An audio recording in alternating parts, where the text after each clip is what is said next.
is the 1/3 rule. If you look at your income as three different segments, 1/3 should go on essential spending, a third should be spent on discretionary, and then a third should be put away. The reason it's important is that without having some kind of system in place, people just end up spending more than they can afford. If you start to build these processes in place, these things become a lot easier. Hi, EnvisionAirs. Welcome to the EnvisionAir podcast. This is the podcast where we envision living our best lives by exploring everyday topics related to health, wealth, and community. On today's episode, we have a return guest by popular demand from season 1, episode 6, Mr. Alexis Liatis, who will be having a follow-up Q&A with EnvisionAir audience members, which is super exciting. And we have very specific questions from some audience members who would like to know how they can start building their wealth and have general financial planning questions. So we're very excited to have Alexis join us. And for those who missed Alexis's episode from season 1, please go back and listen to it. It is amazing, full of so many tidbits and really useful information to start saving. But for those who are actually looking to invest a bit more and get more detail, this episode is for you. So for those who don't know, Alexis is a partner at Morrinson Wealth Management. It's one of the largest practices of St. James's Place, and he has now over 130 clients. In his practice, he helps to develop financial strategies and solutions and for his clients and their financial futures. Alexis has worked in the banking and investment industry for now over 8 years, analyzing and advising on financial performance and investment strategies. Alexis is not only my financial advisor, but he is also a dear friend, and I am so very happy that he has accepted the invitation to come back on to answer your questions. So a very warm welcome to Alexis. Thanks, Nicole. Good to be back. Alexis, last time you came on, you were sharing with us a very useful formula. I call it the 1/3, 1/3, 1/3 formula. I think it'd be a really helpful starting point if we could just start back with that. So could you tell listeners a reminder of what that is?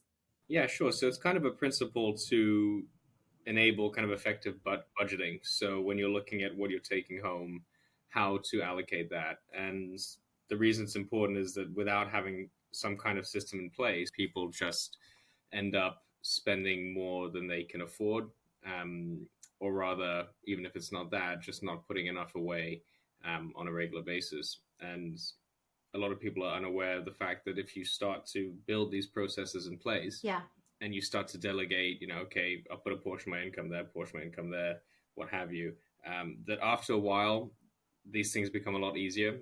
It's like setting up a direct debit for a subscription service. You kind of forget about it. And yes, we're talking a bit more than a subscription service here, but the same principles apply. So one thing, that I try and preach to my clients is the 1/3 rule, right? So, if you look at your income as three different segments, 1/3 should go on, your essential spending, which is, mortgage, bills, social services, anything that you need to keep your life running. A third should be spent on discretionary, going out, enjoying life, having fun, activities, travel, whatnot. And then a third should be put away.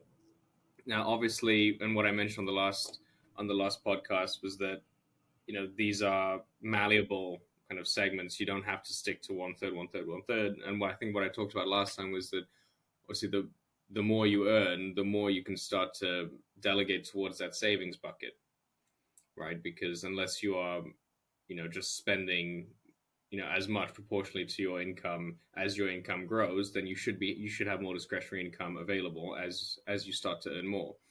One thing we didn't talk about was if you earn a bit less, and that I was speaking to some colleagues about their clients and some other people just in the industry and saying that perhaps a third is a third of your income to put away towards investments or saving in general is perhaps a bit aggressive. I completely understand that as well, especially given the high inflationary environment we find ourselves in.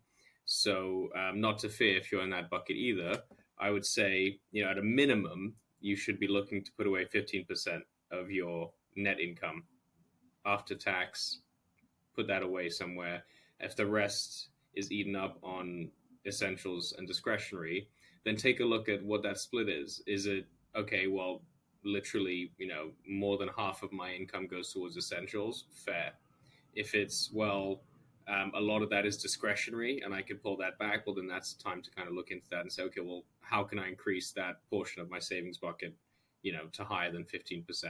So I'd say look at 15% as a very, very, baseline minimum, and then look at the other 85%. How are you spending that? Is if most of that is within your control and you can change it, then consider putting that towards your savings bucket so you can bring that to a third. That's amazing. That's really helpful. Thank you so much, Alexis. No worries. Well, that's a good starting block. And I think we have some audience members who are anxiously waiting to speak to you. Thank you for joining, Larica. So you are an audience member and you have a question for Alexis. So please go ahead. Hi, Nicole. Thank you so much for having me on the show today. And hi, Alexis. It's lovely meeting you. Nicole has told me so much about you. For today's session, there is a particular question I would like to ask you specifically relating to children and looking at my children's future. So my husband and I have two young children, a 7-year-old and an 11-year-old, and we're looking to put some savings aside for them, either for university fees or potentially to help them with a deposit on a home one day. And just looking at your 1/3 rule in particular, and looking at it 1/3 of our income and that bucket, up until now, we've probably treated that as a family savings pot, and we treat the 1/3 as our own savings for our own retirement, our own futures, but also for the children. And I am aware, however, that there are other products out there that specifically cater for children, for example, junior ISAs.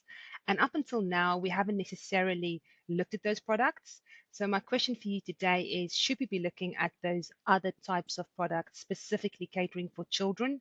Or is it okay if we treat our children as part of our family bucket and have one pot of savings for us and for our children too? Yeah, absolutely. And I think you hit an important, it's a really good question, by the way. You hit an important point on the head there. You said, or should we just treat them as a family and hopefully have enough for whatever you're planning for? And that's something that most people, that kind of mindset is the one that most people shares. Or, hopefully it should be okay. It should be fine. And it's because most people don't look to the future first and then work their way back. They don't, one thing that I covered in the first podcast was whatever the goal is for your kids is, what is that going to cost? And then let's work our way back and have a structured plan in place for that. And that's obviously something that we can model out and we can look at together. But more specifically, with children's allowances, yes, it does make sense to use them, to look at them, because they're another set of allowances available to you. So, you mentioned junior ISAs. They're great for university planning because they can't, you can't access them until the child is 18. You can only put £9,000 a year now is the annual ISA allowance for children in the UK. So it's not as much as the full adult allowance of 20k, but you can put 9,000 a year into that. It grows entirely tax free, and then they can access that at 18 and use that to fund their university needs. Another great product is what we call kind of a designated account, which is basically where you invest inside a taxable environment. So let's say I was to meet you and say, okay, well, we should open up just a general investment account. It's just a brokerage account where gains are taxable at capital gains tax rate. So let's say you buy Apple at 100 a share, it goes to 200 a share. That £100 gain will be taxed as capital gains tax. Now, those accounts are available for kids as well. And the reason I'm bringing them up is a long-winded way of saying they have capital gains tax allowances as well. So as soon as they're born, they have that capital gains tax allowance, which means you can incur gains up to that relevant allowance before paying any tax. And those allowances drop off every year. So if you don't use them, you lose them. And so we can set up these designated accounts for kids where you can access the funds prior to 18 if it's for the accumulation, if it's for the maintenance and education for the child. So if you can take the money out to pay for those types of, let's say, private school fees. So that's something that we use for that. So a long answer, but yes, it's very important to take those allowances into account. You want to be sure that you're maximizing your allowances. Firstly, sometimes people say, should I open a junior ISA for my child, but I'm only putting 10K a year into my account? Well, I was like, well, you're not maximizing your allowance yet. And I would say do that first, because you can always take that money out of your account to use for your kids. It's once you get to the stage like, okay, well, we're doing the ISAs, we're doing what we can with pension, what have you. We have this cash sat here. We'd like to plan for our kids' future. Well, they each have their own set of allowances. You could set up a pension for your children as soon as they're born. So there's a lot of things to use. So certainly take that into account. And it sounds like you're working towards that 1/3 rule, but then it's a case of some kids are more expensive than others. I meet some parents who say, I don't believe in private school, and I'm going to do what my parents made me do, is they'll get a job when they go to uni to pay for their accommodation, and they'll get the loan from the government. That's some people's view. Other people's view is, I want to spend £30,000 a year to send them to the best private school so they get into the best uni, and then I will fully fund that. I don't want them to be in debt. So again, it's specific to your situation. But yes, very important to consider those allowances and use them to the best of your ability, for sure. Thank you very much, Alexis. Very interesting, specifically around the pensions. In all honesty, I didn't know you could create a pension for your children, and I wish my parents did that for me. I was going to say, yeah. Imagine if your pensions you can only put about 3,600 a year into it at this stage, because they don't have any income to offset, the kind of the tax liability. But still, imagine if you did that from the day imagine your parents did that from the day you were born until you're 18, and put 3K a year into your pension. That's a pretty good start. So I'm glad you raised the question, because it's something that people often overlook, and they just focus on their own allowances and what have you, when there's a whole set of allowances right there. On the designated accounts, I think it's worth just pausing there for a second and just looking at the designated account, and whether, for example, one can have a designated account that runs alongside the other products, or is there, for example, a cap or a limit as to how many different products you can have for your children? I think it'd be quite interesting to hear your thoughts on that and just find out a little bit more about the designated accounts. So it's product specific. So for the ISA and the pension, there are caps. For the unit trust, for the designated account, there's no cap. But you want to make sure that you're not overfunding it unnecessarily as well, because of the limitations. But no, you can run them all concurrently. And yeah, the only limitations you have are on the ISA and pension. Thank you so much, Alexis. That was incredibly interesting. I've learned so much in a very short period of time. I won't ask any more questions, but I probably have many more questions, but we can certainly hopefully have another session. But thank you so much to Nicole as well for facilitating this. Amazing. Thank you, Larica. I hope that's really helped some other people as well. Obviously, those who have children and those who are, young children even, or, because Larica still has some years before the kids, become 18. So fantastic question, Larica. Thank you so much for joining us as an audience member. Hi, Trang. Thank you so much for being an audience member. Please ask Alexis your question. Hi, Alexis. Nice to meet you. Thank you, Nicole. Thank you for letting me have an opportunity to ask a question. I've heard lots about you, and I listened to your podcast, found it really helpful.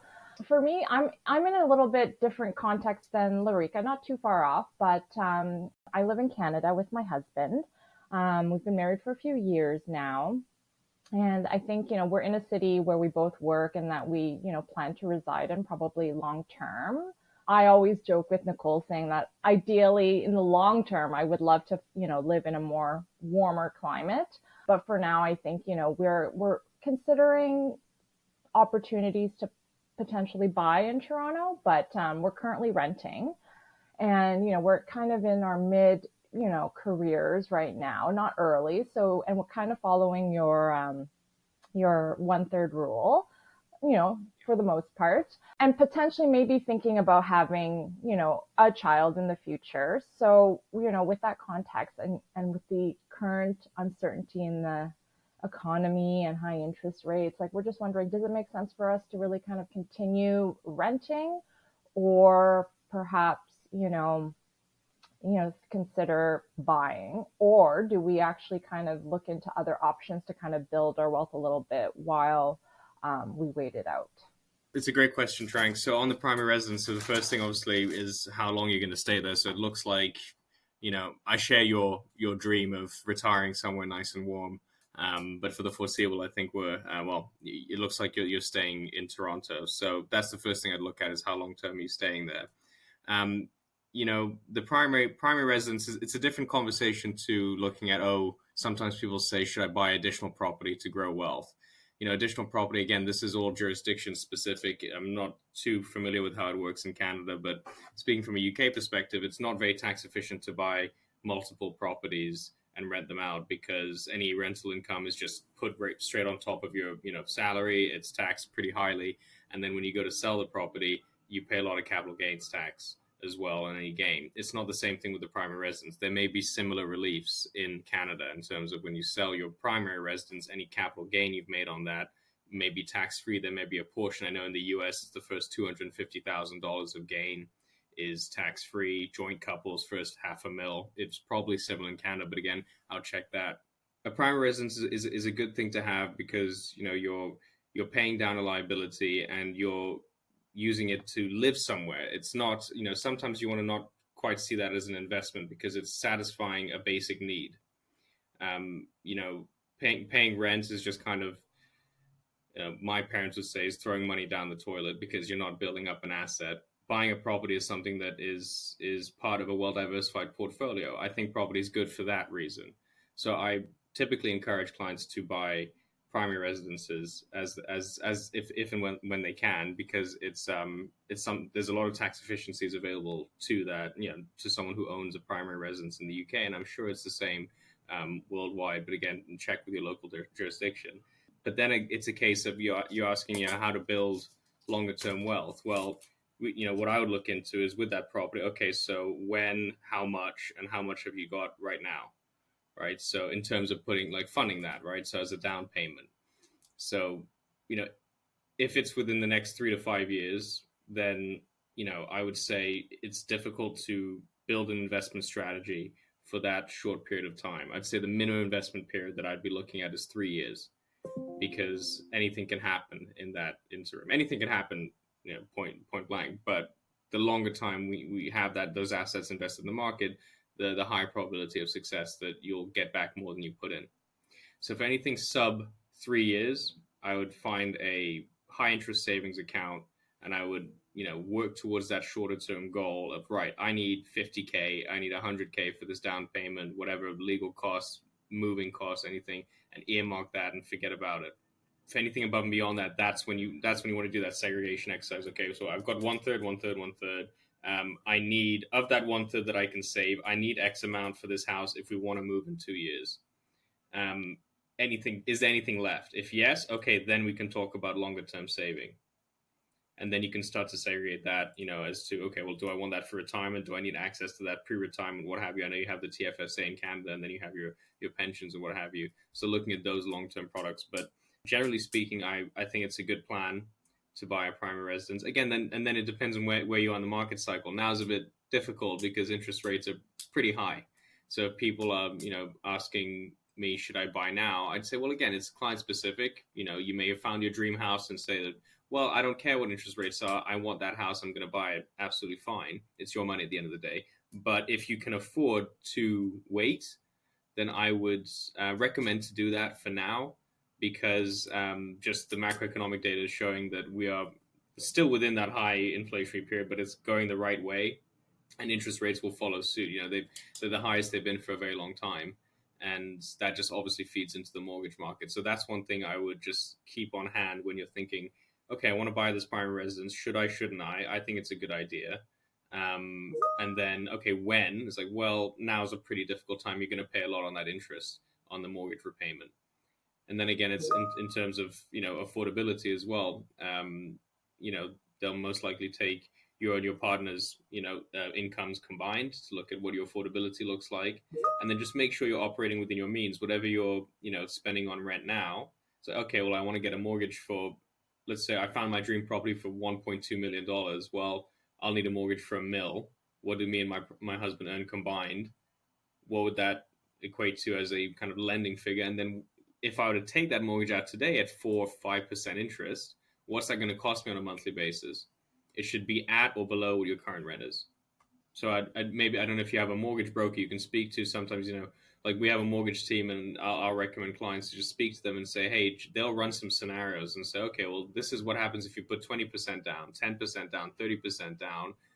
This is what happens if you do it over 10 years, 20 years, 30 years, different, just kind of stress testing analysis to show you, okay, well, this could be the effect on your finances if you did it. Well, we don't have a mortgage broker just yet, but yeah, no, this is, you put things in concrete terms, and I find it like, whoa, okay, really got to think about it, the different options here. And, you give me a little bit of assurance, like we don't need to kind of really go right away to buy, but, really kind of just breaking it down by that formula that you have. And then, we'll kind of reconsider what we can do within the next 3 years. But that was very helpful. Thank you. For sure, no worries. Yeah, it really starts with that. And I sound like a bit of a broken record, but it is that process of, okay, I don't know what to do, but I have this goal. What does that goal mean? What's that going to cost me? And then working back from that is like, okay, we can put away X amount a year. This is what we have now. That's what it's going to cost. Firstly, is it realistic? If not, let's start making concessions, and let's not, there's no point putting money into a pension now if you want to buy a house in 2 years, and that putting that money into the pension means you can't purchase the property. So it's really that element of, okay, well, I've done the analysis that exercise that Alexis recommended. I know I need X amount now. We'll work towards that. And if you're not rushed, some people say, okay, I'm 30K short. I need to go and I need to do this, as aggressively as I can, every single penny, because I want to move, in like a few months. So every single penny that I have disposable, it's going to go into cash. You may say, we're flexible, interest rates are high. I get what you're saying. We're still considering. So maybe it's a case of, okay, well, we're 30K short. We can save $3,000 a month. Let's put 2 on that, 2 on the house, and then $1,000 away every month on the longer term. So you can have that discussion as well. Say, how flexible are we? Let's sit down and discuss it. If we really want to move, well, then let's agree. Are we in agreement that everything that we can save is going on this? If not, then let's agree on a time, what would 2K a month instead of 3K a month look like, right? So just kind of plan that out. And then anything in addition to that, you could put away for the longer term. So yeah, it just goes back to that kind of goal-based planning. No, that's great. Thank you. Thanks, Trang. Thanks, Trang. We'll speak to you soon again. So Alexis, we have a call-in question from an audience member, and her name is Tanya. So this is her question. Hello, this is Tanya. I have a question. My question is about investments. Is there any recommendation in terms of doing any foreign investments like abroad, or rather focus on the domestic market that you find yourself? Thank you. She's based in Switzerland, and the question is whether she should look at investing in different jurisdictions. For example, if she's in Switzerland and she wants to invest in the UK, do you have any idea about foreign investments, whether that's a good thing to diversify your portfolio, or whether people should really focus on building their wealth in their own jurisdiction before they start going into different international jurisdictions? Yeah, it's a good question. There are 2 factors that relate to this type of query. The first one is that question relating to foreign exposure, or is it relating to foreign products? So your sister's based in Switzerland. Is she asking, does it make sense to invest abroad in terms of, should I get exposure to other areas other than Switzerland? Or is she asking, should I invest in products that are not available in Switzerland? So if it's the first question, then yes, absolutely. You should diversify away from the country in which you reside, regardless of where you reside. The danger of overexposing yourself to one jurisdiction is risk. It's risky. I sometimes see, prospective clients come to me and their portfolios have a large exposure or overexposure to the UK. And that's relatively common. Being in the UK, whether it's a pension provider or an investment provider, are inherently biased to the UK. And so will, if there are kind of model portfolios with, standard portfolios that they put their clients in, there will most likely be quite a high exposure to the UK. I always say to diversify away from it, not entirely, but to make sure that your portfolio has an appropriate allocation to each jurisdiction. or to each geographic area, right? So look at its proportion of global GDP. The US represents anywhere between 35 to 45% of global GDP. So you should allocate your portfolio accordingly. If you allocate more of your portfolio to the US than that, 35% or so, then you're taking a bet that the US is going to outperform. If you underexpose yourself, well, then you're betting away from the US. I'm just taking an example there. So it always makes sense to diversify your investments globally, right? That reduces risk, reduces just currency risk and what have you. Now, that is a relatively no-brainer. You should invest, with diversification away from your home jurisdiction. If the question is more, should I invest in products that are available that are not available in Switzerland, in this example? Well, that's a bit trickier because I don't know about Switzerland. I couldn't comment, but from the UK perspective, let's say that's the equivalent of like you, Nicole, saying, well, wouldn't it not make sense for me to open a Roth IRA, which is like the US equivalent of an ISA? It's like, well, the short answer is you can't. You have to, a lot of these products, whether it's a Roth IRA or forget the US for a second, if we're looking at the UK, pensions and ISAs, you need to be in the UK, whether it's having taxable earnings to justify the contributions or simply have a domicile and address in the UK to be able to open an account. These are stipulations to open those types of products. So, for example, if I have a client who invests in these things in the UK and then decides to go to Switzerland for a few years, I'll say, well, we can still hold these accounts. You can't contribute to them anymore. And then we can pick them back up when you get back from Switzerland.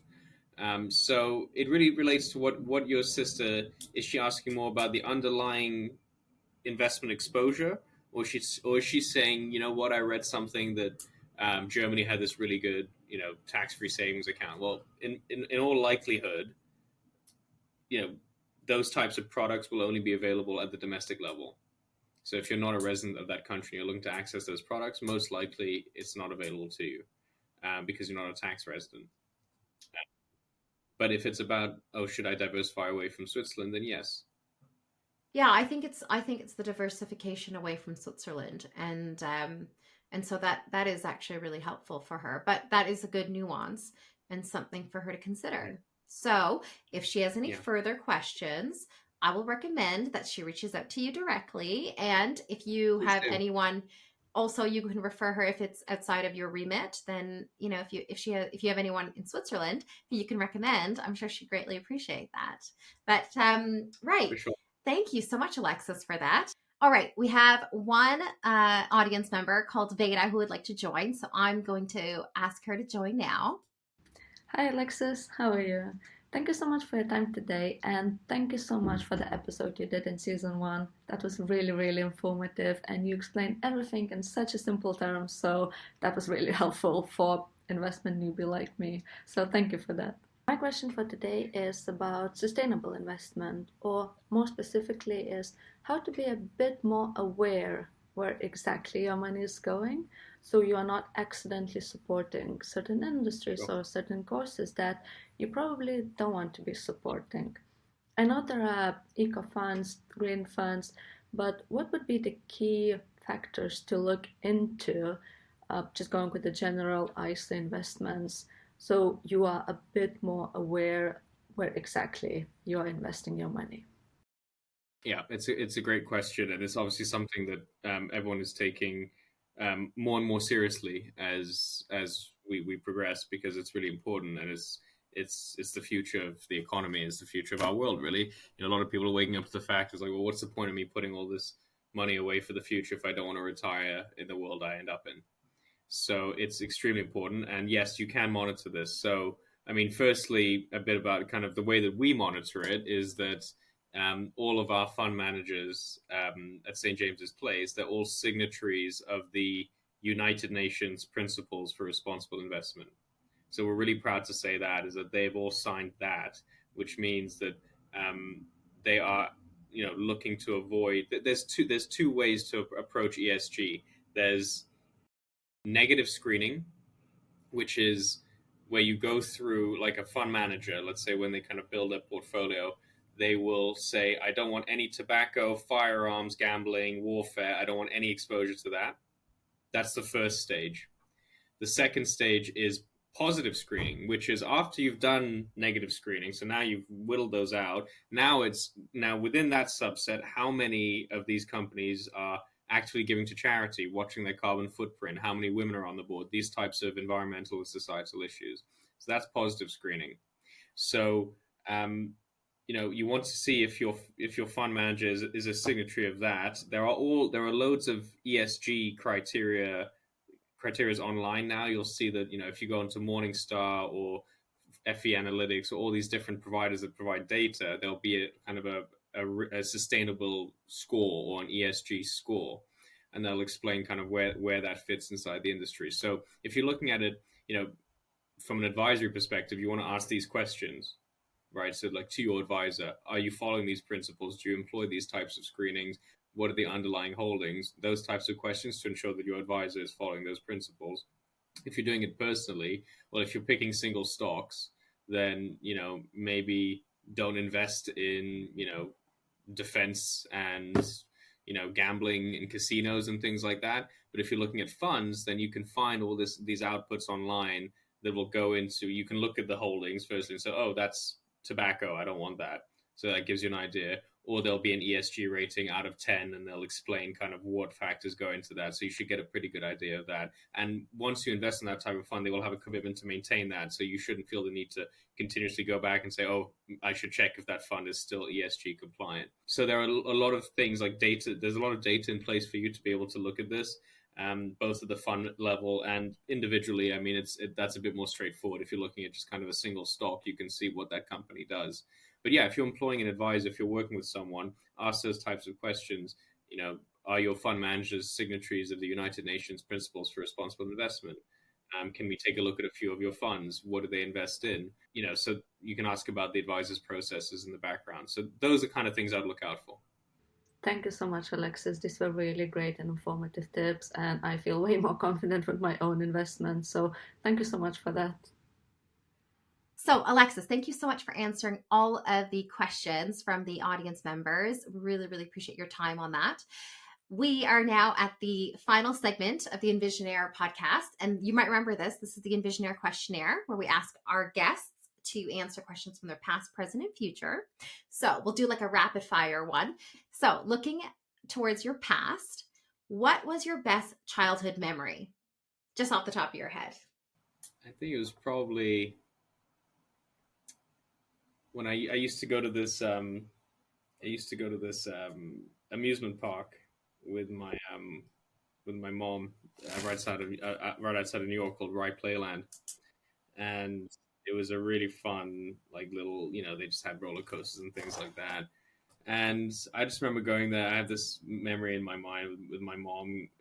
I was too small to go on one of the rides, and so I wasn't very happy. But she bought me a candy cane or kind of a treat from the fair, and just kind of sat down with me and explained to me why they had that regulation in place. We spent the whole day together. It was super sunny, and it was a great time. It was my favorite place to go as a kid. So that's a good one for sure. Amazing. I love that. Well, that's a beautiful memory, and especially with your mom too. That's nice. Right. Okay. Second question. Reflecting on your present right now, if you could be a superhero, what powers would you want to have and why?